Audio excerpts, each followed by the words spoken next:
देखो ये सीडीएसएल का चार्ट है। सीडीएसएल के चार्ट के लिए अगर आप देखोगे तो सीडीएसएल चार्ट के अंदर में यहाँ पर एक सब रेजिस्टेंस बना हुआ है। ऊपर से देखोगे तो रेजिस्टेंस है, ये रेजिस्टेंस बन गया। और रेजिस्टेंस के अंदर में यहाँ अगर चार्ट को देखोगे तो चार्ट ने एक हेड एंड शोल्डर पैटर्न बनाने की पूरी पूरी भरसक कोशिश कर ली है।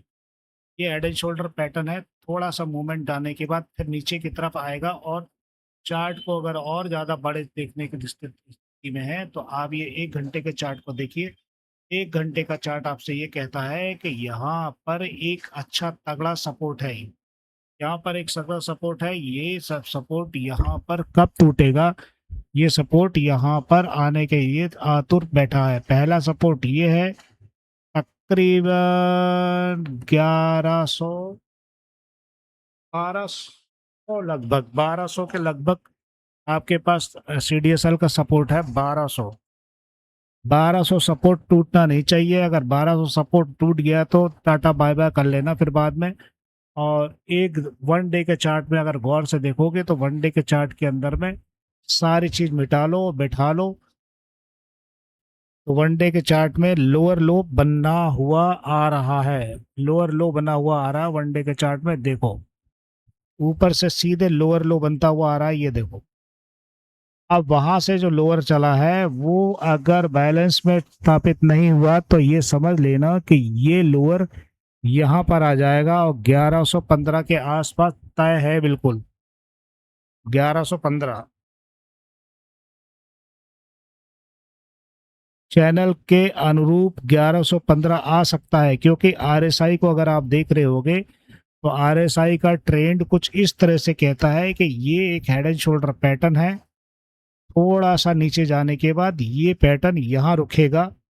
तो मतलब वो पैटर्न 1200 रुपये पर रुकेगा। 1200 पर आरएसआई का पैटर्न 1200 पर रुकेगा। और 1200 को ध्यान से देखना जरूरी है। फिर अगर 1200 रुक गया तो ठीक, नहीं तो बाय बाय कर लेंगे फिर से दोबारा।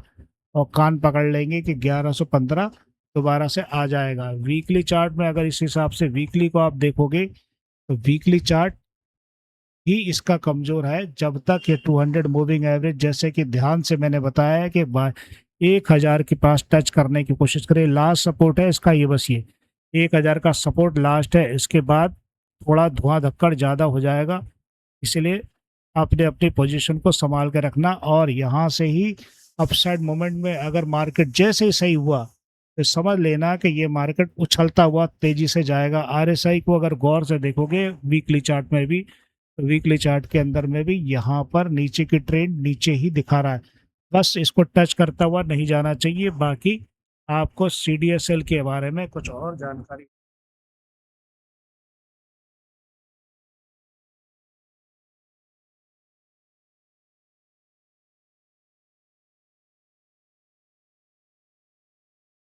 हाँ, सीडीएसएल का चार्ट अगर आप देख रहे होगे तो सीडीएसएल के चार्ट के जानकारी दे रहा हूँ मैं आपको। सीडीएसएल के 15 मिनट के पोजीशन पे आ जाता हूँ। 15 मिनट की पोजीशन पे आने के बाद में थोड़ा सा इसको घुमा दूँ। और 15 मिनट के चार्ट में आने के बाद में ये देख रहा हूँ कि सीडीएसएल के अंदर भी थोड़ा सा दिक्कत ज़्यादा खड़ी हो गई है। दिक्कत ज़्यादा खड़ी हो गई। 50,000 का वॉल्यूम, 5 लगभग 10 लाख के आसपास ओ आई चेंज, और चेंज ऑफ आई जीरो है। और 12,000 पे चली गई है, शिफ्ट हो गई 12,000 पे, जो कि थोड़ी देर पहले मैंने आपको बताया 12,000 पे जाने को तैयार है। और यहाँ पर 89,000 के आसपास शिफ्टिंग है वॉल्यूम। और 1 लाख का वॉल्यूम यहाँ पर 1220 है, जो थोड़ा सा नीचे प्रेशर देने की कोशिश कर रहा है। तो 12,000 पहले टच करने की कोशिश करेगा, थोड़ी देर पहले मैंने बता दिया था। अब डिक्सन के चार्ट के अंदर में हम देख रहे हैं, डिक्सन का चार्ट जो है यहाँ पर मैंने जो बताया था तो 1400 के समथिंग के आसपास घूम रहा था। उसके बाद में मार्केट एंड होने के बाद में यहाँ पर डिक्सन ने एक नई 12:25 पर यहाँ पर ये पोजीशन थी। और हमने जब बनाई थी वीडियो कुछ समय पहले तो ये हमारे पास में इतना था। अब और नीचे गिरने के बाद इसने बेस बनाया है। तो ये बेस बनाने के बाद मुद्दा ये है कि अब बेस ऊपर उछलने की कोशिश करेगा। इसने टच किया है 1183, जो मैंने एक इसी वीडियो के अंदर मैं पहले बताया था रनिंग चार्ट के अंदर में। तो क्या अपसाइड मूवमेंट लेने की कोशिश करेगा? कोशिश करते हैं समझने की। तो कोशिश करने में हमें पता चल रहा है कि मार्केट में डिक्सन थोड़ा-सा मूवमेंट यहाँ ले सकता है, 200 के आसपास, 11,200 के आसपास, लेकिन मार्केट की मूवमेंट ज़्यादा काम नहीं आने वाली। 11,200, और इसे अगर बड़े चार्ट पे आप 1 घंटे के चार्ट पे देखेंगे, 1 घंटे के चार्ट पे देखेंगे तो चार्ट कमज़ोर है। और 200 मूविंग एवरेज के सपोर्ट से 15 मिनट से 30 मिनट के चार्ट पे पहले देखते हैं। 30 मिनट के चार्ट पे 200 मूविंग एवरेज से नीचे चार्ट सफ़र कर रहा है। देखिए, ये नीचे सफ़र कर रहा है और ऊपर जाने की कोशिश कर रहा है। एक बेस बना लिया है, बेस बनाने के बाद 2-3 कैंडल ऊपर जा सकती हैं, लेकिन चांसेस कुछ ऐसे हैं कि 15 मिनट के चार्ट में भी आप देखेंगे, तो 15 मिनट के चार्ट में बेस जो बना हुआ है, ये बेस ज़्यादा मजबूत नहीं रह सकता। मुझे तो नहीं लगता कि कोई ज़्यादा मजबूत होने वाला है। अगर मैं इसको यहाँ से देखूँ, डिक्सन के चार्ट में जो मैंने थोड़ी देर पहले बताया था कि आपके यहाँ यहाँ पे आने के बाद में डिक्सन ने दोबारा से री एंट्री करने के बाद में दोबारा से नीचे की तरफ गया और बेस बनाया। बेस इसने यहाँ पे बनाया है। अगर मान लो मैं इसे 30 मिनट चार्ट के अंदर देखता हूँ तो और ज़्यादा सुपर फाइन दिखेगा, आपको समझ में आएगा। यहाँ पर एक सपोर्ट था, सपोर्ट यहाँ आना चाहिए था, इसको करीबन 10,900 के 60 के आसपास। तो 60 से सपोर्ट लिया, यहाँ से भी सपोर्ट लिया था, लेकिन सपोर्ट तोड़ के नीचे की तरफ इसने पैर रखना चालू कर दिया 200 मूविंग एवरेज से नीचे। 30 मिनट के चार्ट में 30 मिनट के चार्ट में 200 मूविंग एवरेज से नीचे। तो अब सवाल ये उठता है, क्या 1 घंटे के चार्ट में सपोर्ट पर खड़ा हुआ? यस, 1 घंटे के चार्ट पर सपोर्ट पर खड़ा हुआ। अगर ये सपोर्ट कामयाब हुआ तो ठीक, नहीं तो जैसा कि मैं बता चुका हूँ कि 8, हाँ,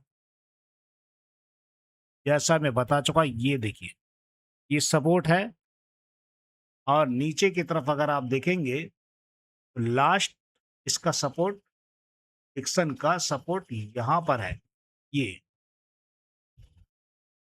जिसे वन डे के चार्ट पर इसी इजी इजी इजी दिखेगा। देखो, हायर एंड हायर चल रहा था, लेकिन ये कैंडल कुछ नीचे आने की कोशिश कर रही थी, लेकिन सपोर्ट पर खड़ी है ये कैंडल। और ये जो आपको दिख रहा है, आरएसआई की पोजीशन दिख रही है, ये एक हेड एंड शोल्डर पैटर्न के रूप में दिख रही है। ये पैटर्न के रूप में यहाँ बेस पर आ गई है। ये पैटर्न उठ के जाएगा ऊपर की तरफ और फिर नीचे आने की कोशिश करेगा। यह है निश्चित और समय की अवधि बचाने का तरीका, और नीचे की तरफ लाने की कोशिश करेगा। अब सवाल उठता है कि ये चैनल क्या पूर्णतः काम करेगा? हो सकता है ये चैनल जिस तरह से चल रहा है, ये देखिए, हायर एंड हायर, ये यहाँ पर मुझे ऐसा लगता है कि यहाँ पर शायद अब एक प्रेशर आने वाला है।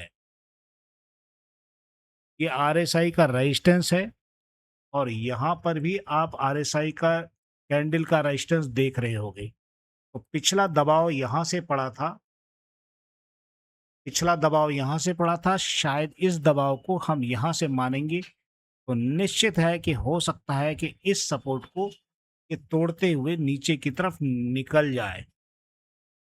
तो देखते हैं कल की डेट में क्या पोजीशन बन सकती है। अगर तोड़ता है नीचे तो ये मैंने पहले ही बता दिया, 10,900 के आसपास ये कहीं भी टच करने की कोशिश करेगा।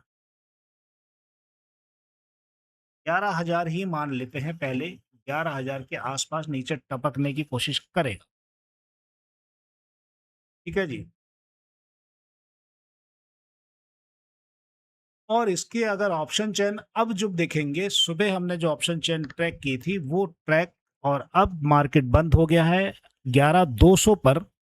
अभी भी ये खड़ा है 11,200 पर खड़ा है। हम 200 पॉइंट नीचे बता रहे हैं मार्केट को। 50,000 रखा हुआ है पुट राइटर, 16,000 ओआई और 300 के आसपास चेंज ऑफ ओआई। अब अगर यहाँ देखें इसको कि भाई कॉल राइटर ने क्या कर रखा है,